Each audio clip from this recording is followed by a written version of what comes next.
عليكم ورحمة الله وبركاته. أهلا بكم تلاميذ السنة الثالثة متوسط على قناة جنة العلوم.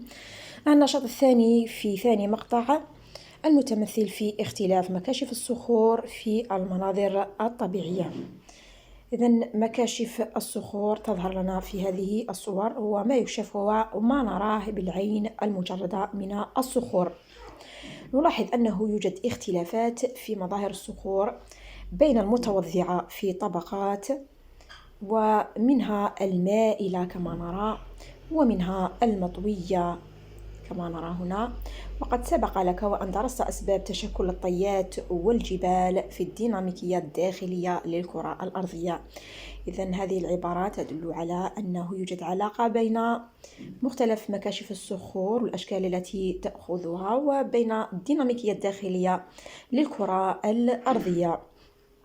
إذن لدينا الصورة الأولى هي صخور ترسبت على مدار زمن جيولوجي طويل. نلاحظ مختلف الألوان، يعني هذه عدة طبقات متراكبة أفقية، طبقات في الأصل في الطبيعة قبل أن تصبح مائلة أو مطوية أو تأخذ شكل آخر تكون هذه الطبقات أفقية.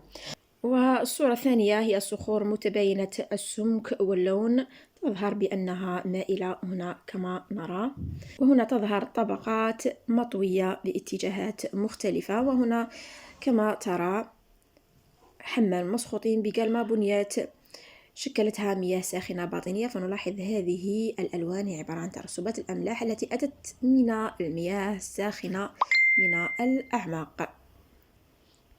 إذن التعليمة الأولى: اعتمادا على السند ألف ومكتسباتك السابقة، حدد أشكال توضع الطبقات الصخرية، ثم بين أصل الاختلاف الملاحظ على الصخور المكشوفة، وثانيا فسر اختلاف هذه المكاشف.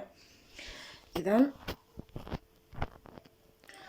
تبدي صخور السند ألف تشوهات جيولوجية بدرجات مختلفة. فنلاحظ طبقات أفقية متراكبة كما لاحظنا هنا، طبقات أفقية متراكبة، وطبقات مائلة والأخرى مطوية. هنا طبقات مائلة وهنا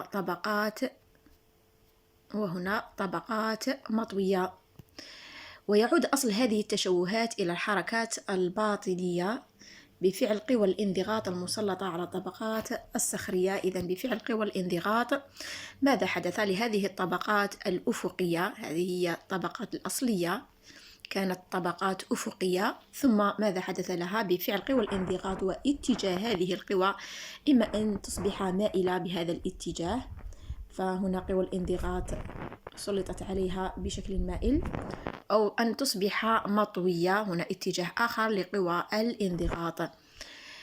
بالنسبة لي هنا الحالة الأخيرة هي ناتجة عن ترسبات الأملاح كما قلنا التي أتت من المياه من الأعماق أو مع المياه من الأعماق. وثانيا تفسير اختلاف هذه المكاشف: كل الطبقات الصخرية تنشأ في وضعية أفقية، إذن هذا هو الأصل، ونتيجة لتعرضها لضغط عمودي تأخذ شكل محدب من جهة ومقعر من جهة أخرى، تأخذ هذا الشكل هكذا.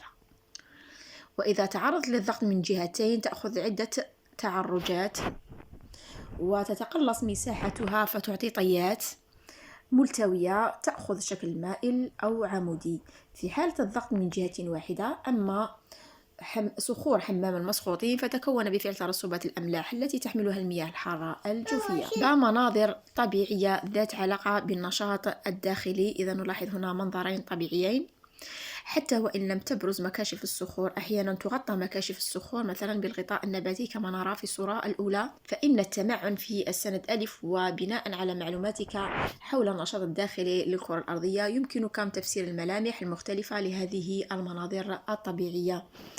إذا نلاحظ المنظر الطبيعي الأول هو منظر جبلي، يظهر فيه أن هذه الجبال مغطاة بغطاء نباتي، مرتفعات متباينة في درجة التحدب والأبعاد. وهنا الصورة الثانية يعكس مختلف المنخفضات. طبعا هنا مكاشف الصخور تظهر على مستوى هذه المنخفضات، لم تنتج بفعل العوامل المناخية، لكن العامل الصخري نفسه أخذ شكلا مقعرا. إذن فالتعليمات